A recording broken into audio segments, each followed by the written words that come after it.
Fala galera, trazendo mais um vídeo para vocês. Dessa vez aqui vou falar sobre o lançamento da Canon R8, principalmente. A Canon tem feito um lançamento hoje, dia 8 de fevereiro de 2023, de uma nova câmera, né? A Canon R8, que teoricamente é uma substituta, na minha opinião, da RP.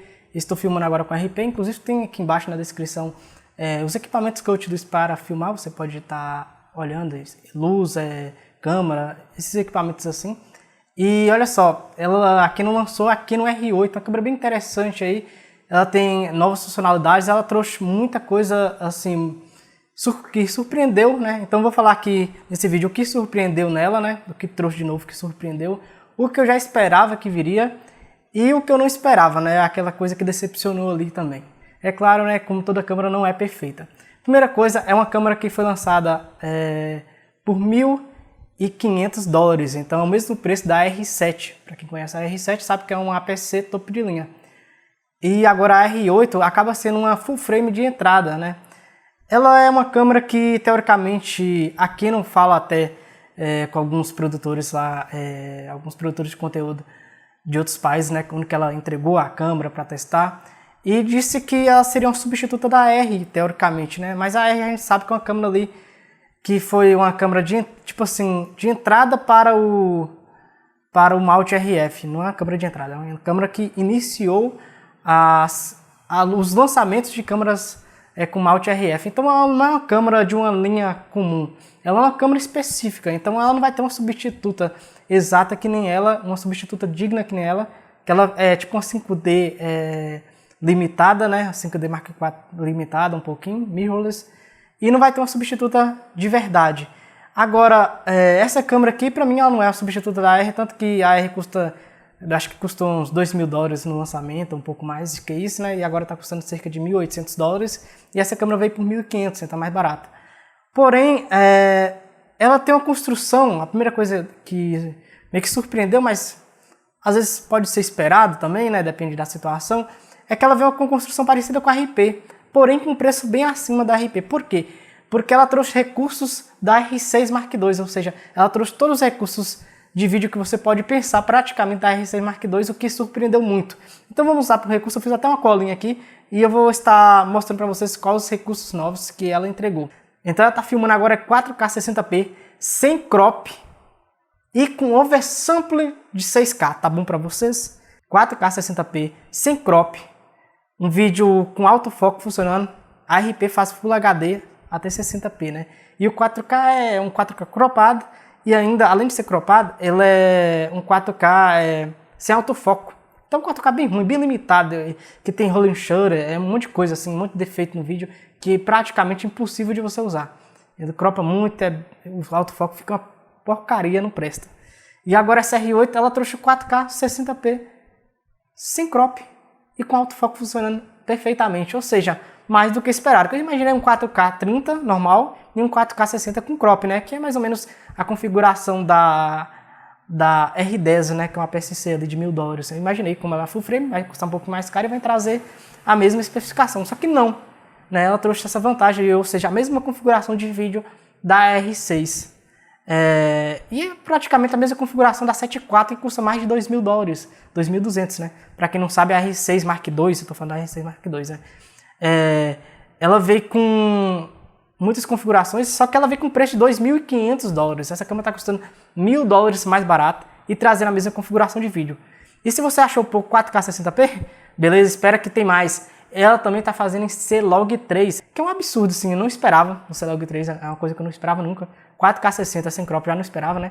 Com oversample 6K, ou seja, ela pega uma imagem 6K e converte para 4K, né? Então é uma imagem bem melhor do que um 4K convencional, né? E traz ali também o C-Log 3, que é o mesmo da R6 Mark II, né? E também acredito que a R5 tem e outras câmeras mais top de linha da Canon. E ela trouxe essa vantagem. Se você achou ainda pouco, ela trouxe também gravação em 10 bits. Pronto, completou.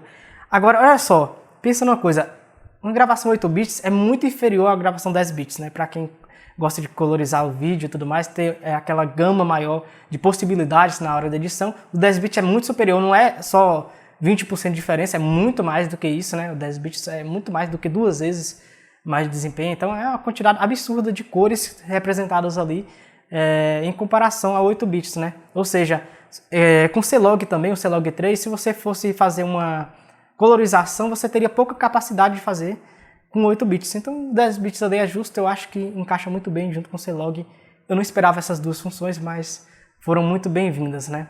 Então, olha só, isso aí que eu já falei, né? Agora, outra coisa interessante também, que eu não esperava, Full HD a 180 FPS. Olha só o quanto que evoluiu da RP, galera. Muito mais evoluída que a RP e mais que a R também, né? E ela trouxe a mesma configuração da R6 Mark II, como já disse. E esse Full HD 180 a gente sabe, né? Que aqui não costuma trazer sem som e já em câmera lenta, né? Meio limitado, porém é 180p, né? Não é um Full HD 60, né? Como já tem na RP. E esse Full HD 60 é normal, né? A partir daí, 100, 120 FPS, 180 FPS é mais limitado. Vídeo 10 bits C-Log 3 já falei. E ela trouxe também o mesmo sensor da R6 Mark II de 24 megapixels. A RP ela tem um sensor de 26, porém é um sensor antigo da 6D Mark II, então é um sensor meio ultrapassado. Quando foi lançado para a 6D Mark II, todo mundo criticou que era muito inferior à Sony em questão de especificação mesmo. Apesar que é um sensor muito bom, eu uso a RP e é um sensor muito bom. Porém, em comparação com o que tinha no mercado, não era tão bom, né? É a questão de como que o mercado está entregando, né? E pelo preço que é cobrado também, é claro, né? $1.800 a 6D Mark II é muito cara. E agora ela trouxe o mesmo sensor da R6 Mark II de 24 megapixels. Não é o mesmo sensor da R3, né? Como já sabemos que a R6 Mark II não tem o mesmo sensor da R3, porém é o mesmo da R6 Mark II, que é uma câmera de $2.500. É um sensor que não é aquele sensor retroiluminado, BSN, que fala, porém é um sensor já que tem uma velocidade de leitura muito melhor e uma qualidade muito superior, né? Ela tem ali, pelo que eu vi em testes, um desempenho ali, pelo menos quase um ponto de ISO ali. Eu gosto de usar RP até 3200, acho que isso começa a mudar um pouquinho a cor e tudo mais.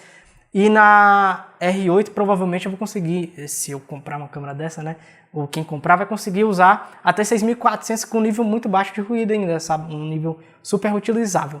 Para quem gosta de explorar um pouquinho mais, pode usar um ISO até 25000, na RP mesmo é possível fazer isso. Porém, para o meu trabalho profissional, eu acho que o ISO 3200 é meio que o limite, considerando que eu tenho uma lente aberta, 1.8, né? Eu acredito que é meio que um limite, 3200. Né? E essa aí vai conseguir até 6400, isso em RAW. Agora, em JPEG, como ela é uma câmera mais recente, ela tem um processamento mais avançado. E ela vai conseguir pelo menos uns 2 pontos de iluminação, pontos de ISO, né, a mais. Ou seja, se você usar até 3200, vai conseguir até 12800. Pelo que eu vi em comparativos, né, mostrando na R6 Mark II, tem um site que faz isso, da RP Review, né, que tem você coloca os sensores aí, as câmeras, né, e vai comparando a qualidade de imagem na mesma situação de luz.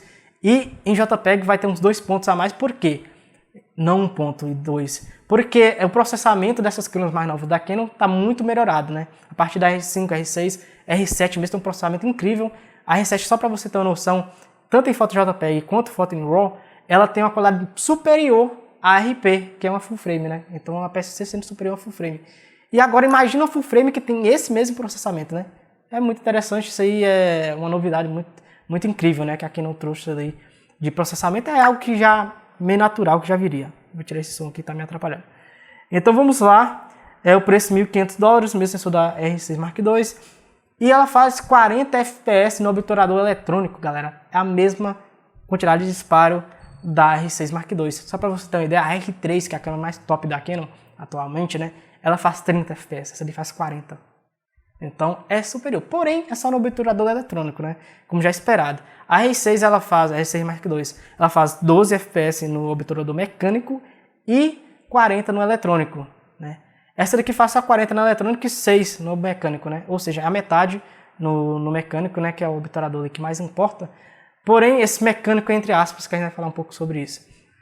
E 6 FPS já é muito bom. O 5, para quem não usa a câmera para esporte, não é uma câmera dedicada, é uma câmera mais de entrada, né, galera? Não é uma câmera dedicada para esporte. Então, você já espera que ela seja limitada. Aqui não ia colocar uma limitação, né? Porque ela não pode se comparar. Ela tem quase a mesma especificação da R6 Mark II, né? Então, você não pode colocar muita coisa. E é isso. Essa foi a forma de limitar, né? Colocar 6 FPS. Porém, se você quer fotografar uma situação de esporte que não tenha um movimento muito grande, por exemplo, não é um esporte de de uma movimentação muito rápida, né? Que teria problema com o obturador eletrônico, já que não é um sensor BSI, mas você consegue usar os 40 FPS e consegue fotografar de boa. Ela tem agora uma mudança no layout de botões, né? Uma pequena mudança, mas que faz muita diferença para mim mesmo. Eu acho muito irritante RP e eu queria que tivesse isso. Que é um botão, né? Que faz a mudança do modo de foto para o modo de vídeo. Isso é muito interessante, por quê? Porque na hora que você vai mudar o modo de foto para o modo de vídeo, na RP tem que mudar naquele dial de modos, né? Ou seja, tem uns 10 modos lá, você tem que ficar girando até achar o modo de vídeo. É super chato, dá mais trabalho, não é nada conveniente, né? Nessa daí vai ter um interruptor próprio para você mudar de foto para vídeo. Muito mais rápido, né? Muito mais fácil. E é uma coisa bem melhor e faz muita diferença, viu, galera? Eu acho bem irritante na RP. Gostaria que uma câmera nova que eu pudesse comprar futuramente tivesse essa vantagem. Pelo que alguns youtubers testaram nessa câmera, eu vi um deles testando, ele disse que conseguiu gravar umas 2 horas sem a câmera superaquecer. Assim, eu não esperava, eu nem pensei nessa possibilidade da câmera superaquecer, porque eu não imaginava gravar 4K 60, né? Agora, mesmo gravando, ela não superaquece. É interessante porque a R6 Mark II, ela vem um pouquinho mais gordinha, um pouquinho maior do que a R6, justamente porque a gente imagina que tem um sistema de refrigeramento melhor, né? E essa daí não.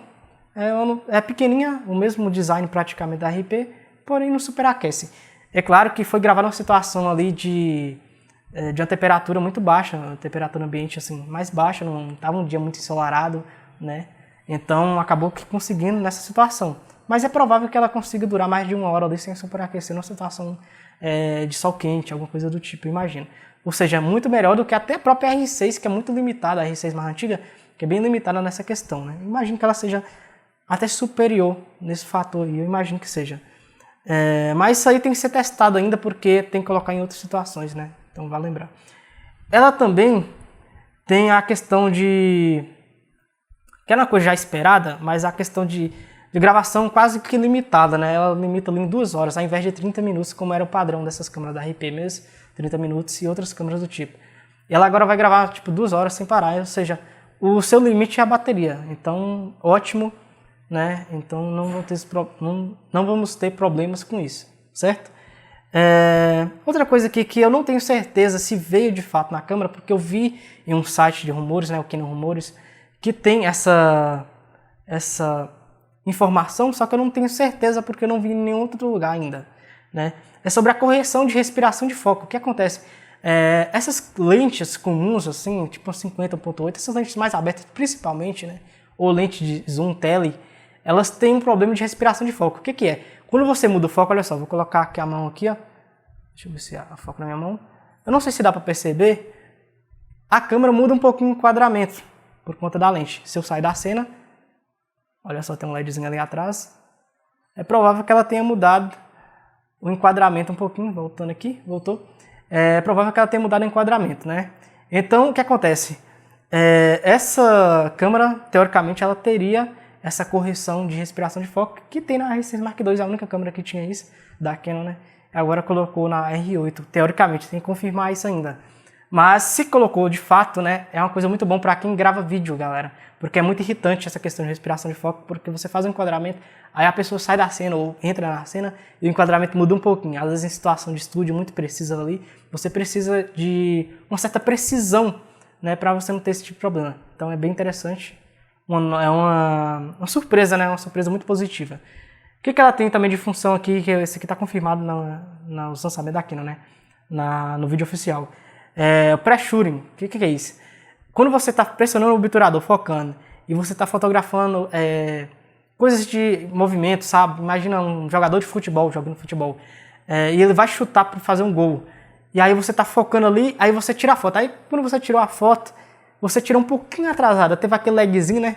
Você tira um pouquinho atrasada e acabou que não fotografou no momento certinho. O que acontece? Essa câmera tem a função pré-shooting, se ela estiver ativada, né? Ela vai gravar alguns quadros antes, desde que você tiver com o obturador pressionado até a metade, né? Ela vai gravar cerca de 15, 16 quadros antes, né? Ou seja, meio segundo antes. Então é bem interessante. Isso no modo 40 fps seria show, né? E sem contar que, né, tem um buffer, a gente vai falar mais do buffer daqui a pouquinho, né? Mas é bem interessante isso aí. Que nem o Manuel Gomes, bem interessante. Ela tem também uma função, eu esqueci o nome dela agora, mas é tipo um focus bracket, alguma coisa do tipo, onde que ela faz várias fotos com a mesma distância focal, apenas mudando o foco, né, ela faz várias fotos e consegue fazer uma mesclagem dessas fotos para ter uma profundidade de campo maior. O que acontece? Se você estiver usando uma lente macro, tipo uma 100 2.8, e você foca, por exemplo, num inseto bem de pertinho de macro, né, e você foca no olho do inseto, é provável que o resto do inseto fique desfocado. E aí você teria que fechar a abertura, só que você fechando a abertura, você tem problemas de difração de luz, entre outros, né? Sem contar que você perde luminosidade e tem que compensar isso com ISO. Agora, com essa função, você ativando ela, você consegue fotografar com um foco praticamente infinito, né? Mesmo com a abertura tipo 2.8, você consegue ir bem de pertinho, né? Então é interessante que vai ter uma qualidade muito boa, né? Você consegue captar mais luz, né? Sem ter que aumentar a ISO e tudo mais. E é bem interessante, acho que para quem fotografa com macro é super top. E outras coisas aí, coisinhas, né, que você pode colocar via software, né, que tem também, é o False Color, né, que ajuda para quem gosta de gravar e ter uma precisão maior de luz, entre outras coisas, né, que é o False Color, que são cores falsas, né, como já disse, que ajuda, auxilia ali na filmagem. E também tem a função de zebras, que é onde que fica estourado, mostrando a zebrinha. Isso aí é bem importante para quem grava vídeo também, para mostrar onde está estourado, principalmente quando você está gravando em log, né. Agora, o que era já esperado, o autofoco novo, né, Dual Pixel Mark II, né, a versão 2 do Dual Pixel. Porque a RP tem o autofoco Dual Pixel comum, e ela tem autofoco no olho e no rosto. Porém, é assim, meio limitado, né. E essa versão 2, ela trouxe um aprimoramento nesse autofoco no olho, vai focar com a maior distância, né, e vai ter uma precisão maior no olho e também no rosto, né. E vai focar, por exemplo, se a pessoa estiver de costas, ela vai focar na cabeça da pessoa. Se estiver um pouquinho mais longe, ela vai focar no corpo da pessoa, vai focar olhos de animais, vai focar no corpo de animais também, né, aves e tudo mais. Vai focar veículos, trem, avião, um monte de coisa. Tudo que você imaginar, praticamente, ela vai estar focando. Então, isso aí é bem importante, né, esse autofoco novo aí, mas era já esperado porque toda câmera que a Canon está lançando está tendo esse sistema novo de autofoco, né. Então, outra coisa que tem também nesse sistema de autofoco aí, que você selecionando, tem uma prioridade de assunto, né, vamos supor, estou filmando aqui nesse cenário, né, e tem uma pessoa aqui e tem mais outros objetos no fundo, imagina que tem um estante de livros atrás. Se a câmera está focando em mim, na hora que eu saio do quadro, ela automaticamente, uma câmera comum, ela vai focar no fundo. Como a RP mesmo, é provável que ela tenha tentado focar no fundo, né? Apesar que é um pouquinho difícil aqui, já que o fundo é bem neutro aqui.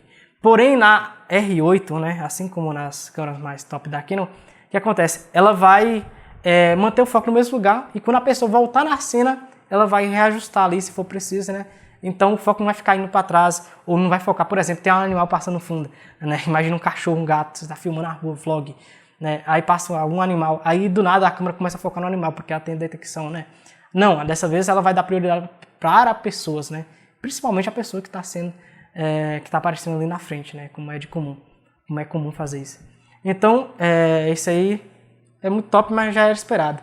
Ela faz as 2 horas de gravação de vídeo sem parar, já era esperado também que ela fizesse um bom tempo de gravação, ao invés de ficar parando 30 minutos. E para fazer um casamento mesmo, 30 minutos não é nada, né? Então, você quer colocar a câmera filmando constantemente, né? Então, isso aí é bem interessante. Agora, olha só, ela também já era esperado que ela não viesse com IBIS. Por quê? A câmera com IBIS é mais cara, né? Então a IBIS é a estabilização do sensor, né? Onde o sensor fica mexendo para estabilizar. Isso tem na R6 Mark II. Então, como ela já parece muito com a R6 Mark II em especificação de vídeo, colocar o IBIS faria ela uma câmera igual, só que custando $1.000 mais barato. É quase a metade do preço, né? Não faz sentido. Então, sem IBIS já era esperado. Sem entrada dupla de cartões, já era esperado também pelo custo dela e não era esperado entrada dupla de cartões, que costuma ter em câmeras de $2.000 para cima, né? É o comum. O buffer dela, o espaço de armazenamento das fotos ali, antes de passar para o cartão de memória de fato, é um pouco limitado também, já era esperado. Eu imaginei que seriam um pouco mais de 40 fotos, mas na verdade, fotos em RAW é 35 fotos, né? Então, se você estiver usando o modo disparo de 40 fotos por segundo, ela não vai fazer nem um segundo de foto. Só que isso em RAW, se você estiver usando o JPEG, consegue umas 100 fotos ali, mais ou menos, né? Ou seja, uns 2 segundos e meio, 3, quem sabe. Então, o JPEG é um pouco mais interessante para quem está fotografando externa e precisa dessa alta velocidade de disparo, né? É claro, você também pode usar os 6 fotos por segundo, que vai demorar bem mais, né? Vai ser 5 segundos fotografando, porém, numa velocidade mais lenta, mais limitada. Então, isso aí já era algo mais ou menos esperado. Eu esperei que fosse um pouquinho maior, mas nada decepcionante também não. Agora, o que de fato decepcionou nessa câmera? Assim, tem algumas coisas que decepcionou, assim, que algumas pessoas esperavam que fosse melhor, e teve apenas uma dessas coisas aqui que eu esperava que fosse melhor, de fato, né? Por quê? Ela vem com a mesma bateria. Então, é uma decepção ali, porque uma das reclamações da RP é que era a bateria LP17. O que acontece com essa bateria LP17? Ela é uma bateria menor, né? É uma bateria com menos capacidade. E também, para quem quer fazer um upgrade posterior depois, ou então usar ela como câmera backup, vai ter uma certa dificuldade de usar com o R6 Mark II, por exemplo. Assim, eu até entendo que a bateria da câmera ela vê a mesma, porém a gente imagina que ela vai ser bem pior, porque a RP grava em Full HD, no máximo 60p, né? O 4K dela é muito limitado. Só que essa câmera vai vir com 4K 60p, com oversample de 6K, com log e com 10 bits. Então a capacidade muito superior, só de resolução ali é de 4 a 6 vezes mais que ela vai puxar ali de desempenho. Imagino eu que vai puxar mais desempenho. A questão do 10 bits também vai ter mais informação, o C-Log. Mas como ela vem com um processador Digic 10, né, o Digic X, né, que é um processador bem mais atualizado, é provável que também seja que tenha uma eficiência melhor. Então é provável que consiga praticamente ali o mesmo desempenho. Eu não acho a RP com a bateria muito ruim, eu achei que seria um problema grave, comprei 4 baterias extras. E eu fotografei, por exemplo, a cerimônia de casamento, e eu fiz um pouco mais do que 500 fotos lá, não fiz muitas fotos assim, só durante a cerimônia mesmo. E foi cerca de 500 e poucas fotos, e foi uma bateria só. Fiz um ensaio fotográfico também com cerca de 500 fotos, e também durou, com uma bateria só, consegui fazer essas 500 fotos, mais alguns takes de vídeos também que eu fiz, pouquíssimos, mas eu consegui fazer. Usei também a produção de noiva, cerca de 2 baterias, mais ou menos 2 ou 3 no máximo. Eu fiquei o dia todo fazendo essa produção de noiva, né? Então, eu acredito que a bateria não é o problema da RP, né? Ela tem outras coisas mais irritantes do que a bateria em si, né? Então, eu acho que poderia ser melhor, poderia. Mas também quem não quer limitar, não quer fazer uma câmera muito parecida com a R6 Mark II. Então, eu entendo até essa bateria aí. LP17. Espero que dure pelo menos mais do que a RP, né? Que tem uma otimização melhor. Mas é isso, né? A mesma bateria é uma certa decepção, porque é uma das coisas mais criticadas na RP. Mas, pra mim, eu compraria a R8 por conta dessa bateria. Eu acho que não vai ser um grande problema, não. Inclusive, para gravação de vídeo, eu vi relatos de youtubers dizendo que durou cerca de 65 minutos, ou seja, 1 hora e 5 minutos a bateria em 4K 25p. Que eu acho que é aceitável, né? Se você pegar uma DSLR mais antiga mesmo, tipo uma 70D, por exemplo, eu gravava cerca de 1 hora também. Então não vejo muita desvantagem, não. Que a DSLR ela só é boa em bateria quando está usando o viewfinder dela. Usou o Live View, ela também come bateria que nem uma mirrorless, né? Então, pra mim, não tem muita desvantagem. Agora, outra desvantagem que ela tem também é o 6 FPS, que eu imaginei que seria algo melhor, já que os últimos rumores, né, de alguns dias atrás, indicava 40 FPS no obturador eletrônico, eu imaginava que seria pelo menos 12 no obturador mecânico. Mas para limitar também, não parecer muito a R6 Mark II, eles colocaram só 6 FPS, né, no obturador mecânico, que a gente vai falar mais agora. Outra coisa também que não é um problema, mas também poderia ser um pouquinho melhor, é o layout de botões. Ou seja, os botões são praticamente posicionados no mesmo lugar, só melhorou a questão do modo de foto e vídeo, né, que eu falei lá mais pro início do vídeo, né, que interessante. Porém, não teve mudança nenhuma mais. Ou seja, um joystick poderia ter, não tem. Talvez um terceiro dial que tem nas câmeras mais tops, nessa não tem. É aceitável sim, porém, né, não teve evolução. Poderia ter pelo menos joystick, eu acho que era a única coisa ali que eu queria que tivesse. O joystick ali faria uma diferença muito boa para escolher ponto de foco, para mudar foto. Por exemplo, a câmera focou, tem 2 pessoas aparecendo na cena, focou no rosto de uma pessoa, eu quero que foque no outro rosto. Com joystick eu conseguiria mudar isso mais fácil, porém tem como você configurar RP para fazer isso também, né? E com certeza a R8 também você vai conseguir controlar isso. Então você vai vivendo com essas coisas aí, não era o que a gente esperava, poderia ser melhor, mas dá para aceitar. A R também tem uma configuração muito parecida de botões. Agora, a decepção aqui, para mim, a única decepção grande, que eu esperava que fosse melhor, mas tem um adendo sobre isso, que é a questão do obturador com a primeira cortina apenas. Ou seja, um obturador comum tem duas cortinas. Uma abre, aí você vai lá tirar foto, o sensor capta, né? E vem outra fechando. Duas cortinas, né? Tanto que a Canon conseguiu fazer, e as outras marcas também estão fazendo isso, com que na hora que você desliga a câmera, uma dessas cortinas fecha o sensor e não entra poeira, né? Na R8 não tem isso. Assim como a RP, ela tem o mesmo problema da RP. E pode sofrer, isso que influencia, né? Na prática não tem muita diferença. Porque a maioria das situações, você vai conseguir fotografar normalmente como qualquer outra câmera. Porém, quando você usa flash, que tem um certo problema, né? Que a RP tem, é uma das minhas críticas maiores à RP. Eu acho meio decepcionante a Canon não ter resolvido isso, né? A questão do, quando você usa flash com velocidade acima de 1/180, né? Que é o limite da sincronização ali natural que o flash tem com a câmera, né? Quando você usa o High Speed Sync nos flash, acaba que tem várias listras na horizontais da câmera. E isso acontece com flashes Yongnuo e Godox. Acontecia com flash Canon, porém a RP recebeu a atualização, que melhorou um pouquinho. Melhorou também no Godox um pouco, mas não resolveu 100%. E no Yongnuo é horrível. Isso, eu testei aqui, é horrível, não dá para usar. 1/200 a imagem fica toda listrada aí. Eu não gostei. Então eu não consigo usar um flash externo, por exemplo, num ambiente externo de muita iluminação, né? Usar aquelas fotos no estilo strobe, né?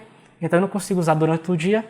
À noite eu consigo, não influencia nada, porque eu não preciso do High Speed Sync à noite. Mas durante o dia, isso influencia. Então é só nessa situação específica. Se você não fotografa nessa situação, não vai ter problema. Porém, né, eu gosto de, às vezes, fazer uma foto um pouco mais diferente. E a câmera RP limita isso muito. Teria que comprar um flash que talvez Canon, né? Um Godox talvez não resolveria. E flashes mais caros não tem esse problema, tipo Profoto. Só que um Profoto custa o preço da câmera. É $1000 ou mais. Então não compensa comprar um Profoto para quem compra um R8, um RP. Não faz sentido, porque é o preço da câmera, né? É um flash de alta qualidade, sim, mas é super inacessível em questão do valor dele. Mais de $1000 não dá para pagar. Então é uma limitação meio que do flash, mais do que da câmera. Porém, a gravação foi parada. Mas é o seguinte, é uma limitação mais do flash do que da câmera. Porém, a câmera poderia ajudar isso também, né? Poderia ter essa questão das cortinas. Acho que não seria um custo adicional muito alto para a marca inserir isso aí na câmera, né? Então, nós temos esse problema aí.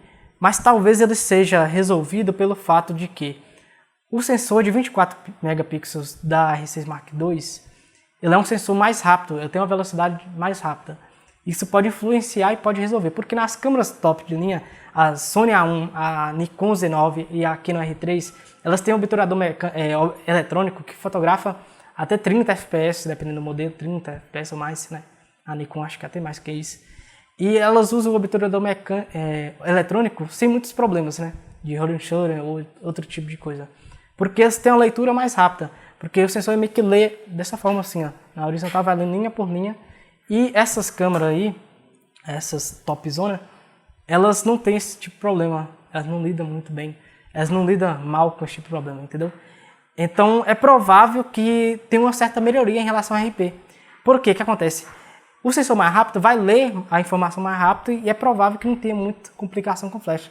Tanto que a Sony conseguiu fazer isso e colocar a câmera funcionando com flash, mesmo no obturador eletrônico, que há um tempo atrás isso era impossível, né? Usar um flash com obturador eletrônico. E a Sony conseguiu fazer isso.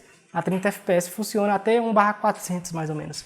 Então é provável que você vai ter um desempenho até aceitável, né? Já que não é um obturador 100% eletrônico, é como se fosse metade eletrônico e metade mecânico, né?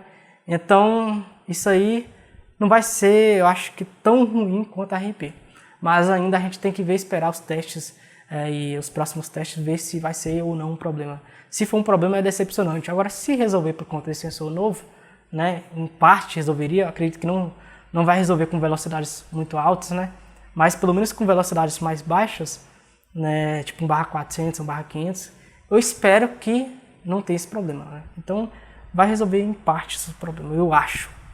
Tem que esperar novos testes para saber o que é de fato, se melhorou ou se continua a mesma coisa. Mas é isso, galera. Eu acho que como câmera de vídeo, ela foi uma evolução absurda. Ela foi uma evolução, saiu de Full HD para um 4K com oversample de 6K, né? E com C-Log 10 bits. Porém, como fotografia, o que evoluiu mais foi só o sensor. O resto, obturador, 40 FPS ali, não sei se é tão relevante para mim, minha realidade. Então não evoluiu tanto para mim, a minha situação. Porém é uma câmera que evoluiu bastante, olha só, o conjunto que ela entrega é muito top e por apenas $1.500. Para quem grava vídeo mesmo é que saiu de graça quase a câmera.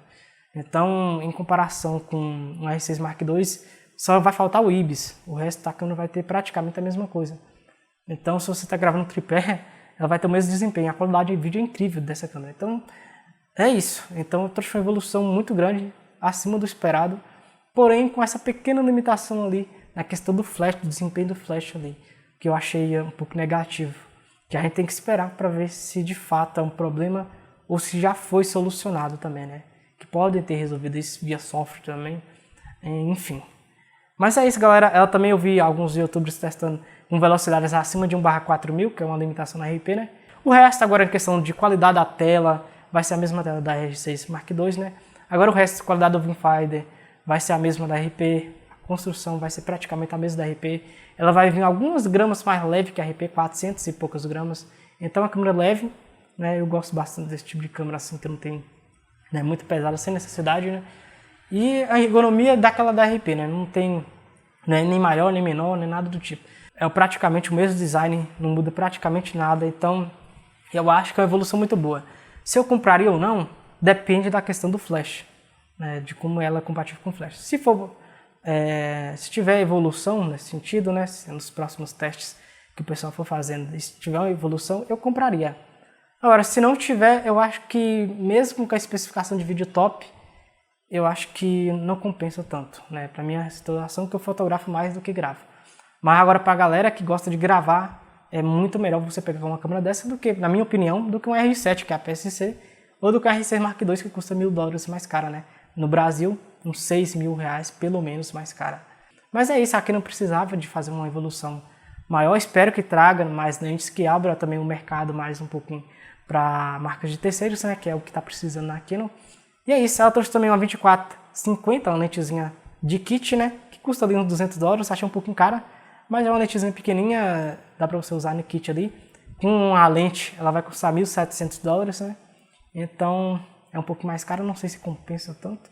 Porém, é uma lentezinha muito interessante ali, bem pequenininha, ali bem prática para quem está começando ali com a câmera, não tem ainda lentes mais tops, né? É isso, galera, espero que vocês tenham gostado. Se você gostou, deixa o seu like, se inscreve no canal. E até a próxima. Valeu, fui!